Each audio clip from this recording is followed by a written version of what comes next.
let's get this thing rocking. I am with. Tell me about yourself. I'm a lifetime resident of Huntsville, so it's been an interesting. My title is External Affairs Director, but that encompasses government relations, media relations, community relations, communications. Sure. So all those things fall under my umbrella. I got it. And there's a lot to take in with that. I mean, when, like we were just talking about before we, I don't know that there's and more importantly, a more important topic than that right now. Well, they are certainly intertwined, Yep. utilities and housing affordability. There's so much about that we can and cannot do. Right. So as a utility, we can and do focus on energy efficiency. We work with partners around the region, and thankfully we have an organization like the Tennessee Valley Authority where we can work together to offer programs to help that resident, that customer, Sure. improve their living situation. Absolutely. It's when you start breaking down the utilities, and if you're from a small rural area like I'm from, what like the old mill houses, the insulation, If there's any and today insulation. lack thereof, Right. and that all plays in. That's right.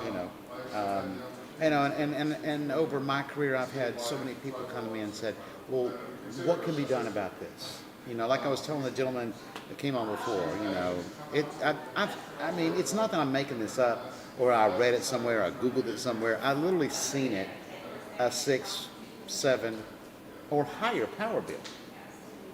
And I'm just like, wow, that's mind-boggling. But honestly, it's not as surprising as you would think.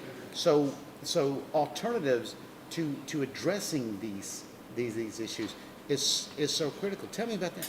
Well, along with everything else, the cost to provide energy and utilities has gone up.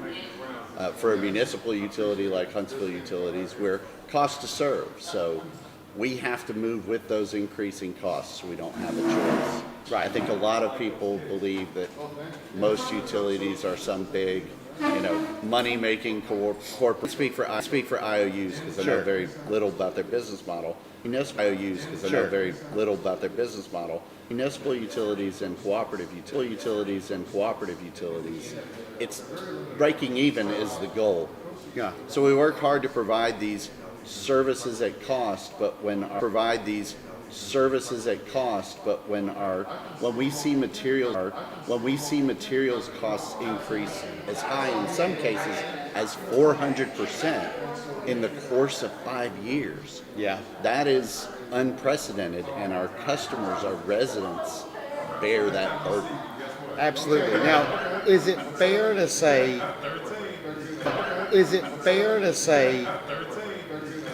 you lease the whether it's power, water, whatever the case may be, and then you have to lease that, and then in return, am I right? In return, it's sold to the customer. Well, is that somewhat right? I guess. Maybe. Think about a utility company in many cases like a restaurant. Okay. You go to a restaurant, you sit down, you order your food, you eat it, Okay. and then you pay for it. Okay. So a utility functions in much the same way. The same way. All right. So I got it. you're a customer, you accrue usage over commonly a month's time. Right. And then when you get to the end of that month, the utility takes an account of that use and sends you a bill. So our job then is to arm our customers with information so that they can be aware of how and how much of the product they're using so that they kind of know what to expect when that bill comes. There are some aggravating factors like the condition of the housing, Right. and the weather. There's only one other business that I can think of that's more weather averse than a utility, and that's agriculture.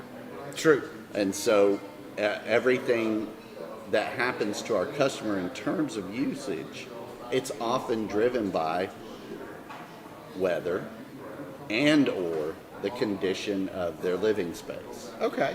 So someone who lives in an older property generally is going to have a less efficient house or apartment or what have you. And so a lot of those utilities are, for lack of a better word, wasted Yeah. because let's say their heating and cooling equipment is struggling to keep that place comfortable. And a lot of that heating and cooling, especially cooling in the south, it's going right out the windows, the doors, the ceiling, Absolutely. what have you. So let's talk about alternatives. Okay. And I know that's something that you're always working, Certainly. looking at. All right, okay. What are some options? So what are some alternatives?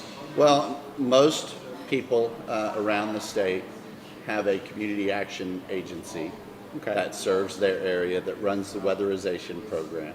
Okay. So the weatherization can go a long way into making a home more energy efficient just by sealing up those windows and doors and the insulation that we talked about earlier. Correct. And then most of your utilities, often not the rural co-op though, will have some sort of energy efficiency program. I got it. Now in Huntsville, we have our own program called Project Share, and then the Tennessee Valley Authority, the TVA, has Project Uplift, which is a energy efficiency retrofit program that is free to low-income qualified customers.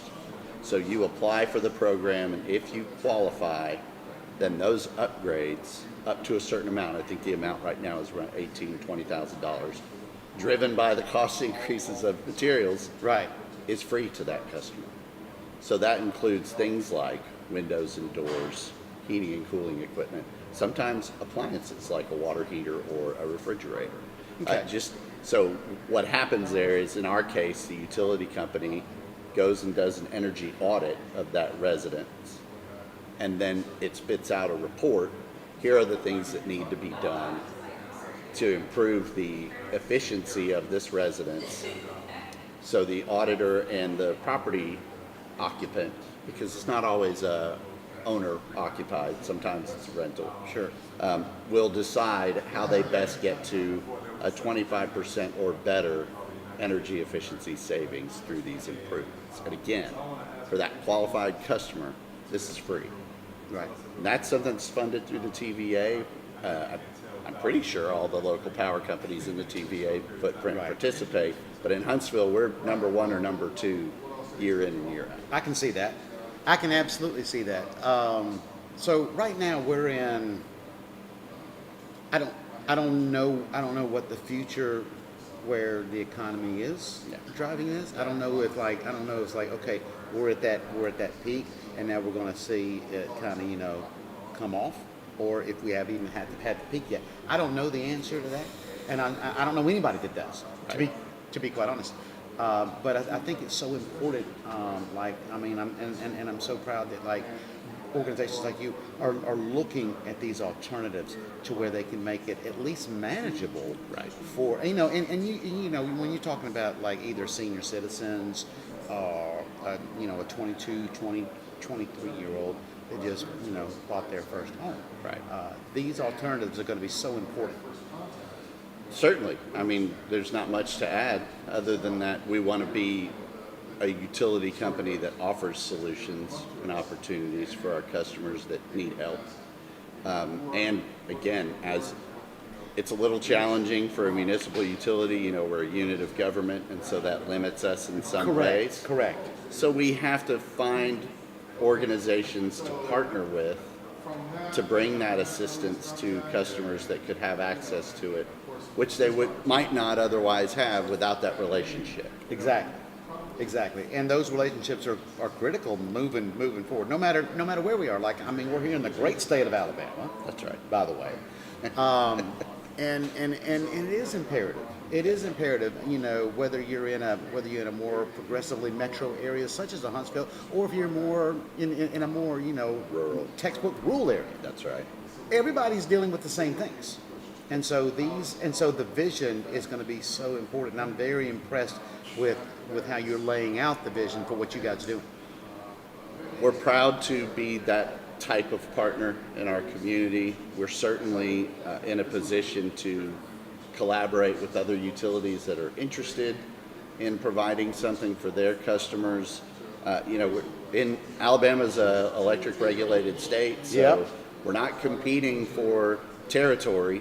No. And so it's on us to share with each other how to offer these programs successfully. Absolutely. So we're a very collaborative group of utilities when you take in the co-ops and the municipals. We just have to find more opportunities to come together like Groundswell. And I've been looking forward to this day for a long time because, like I said, this means everything. I mean, like me and you, we're in agreement. Like we just want to see the best opportunities for everybody, Right. and we don't want to see like a young, because there has to be options out there, and I know there is. It's taking the work that great people like you are putting in, but I mean, this is doable. I believe it is. I believe it is. I don't think we would continue doing it. No. And so I'm very impressed with Groundswell. I'm impressed with you as well. So let me ask you a final question. You obviously Huntsville. We're down here in Lee County and other rural areas connected. Where would you suggest they go to find out more information on alternatives and other options that may be available that they may not know that they're available? Well, it's always a good idea to contact your utility provider, whoever that is. Sure. They're going to know. That's step one. They're going to know who those third-party agencies are that offer assistance, because they often work with those organizations. We certainly do in North Alabama. And then you probably have a community action organization that serves even your rural area. They're going to know where you can find assistance. And then, well, they're not going to like me for saying this, but also your elected officials I couldn't agree more. know how to connect you to people that can help. Yes. I could not agree more. So this is very Just important. don't be afraid to pick up that phone and call someone, and Well, no. start with your utility.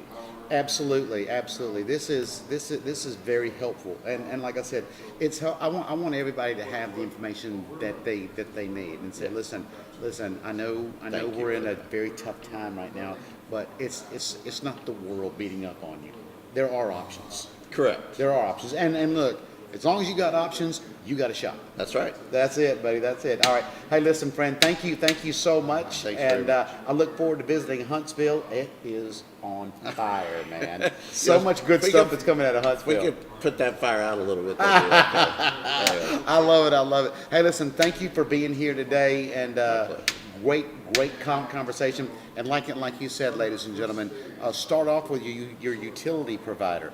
Don't be afraid to pick up that phone, and don't be afraid to contact your elected officials as That's well. right. That's what they're there for. correct. Absolutely. Joe, thank you. Appreciate it.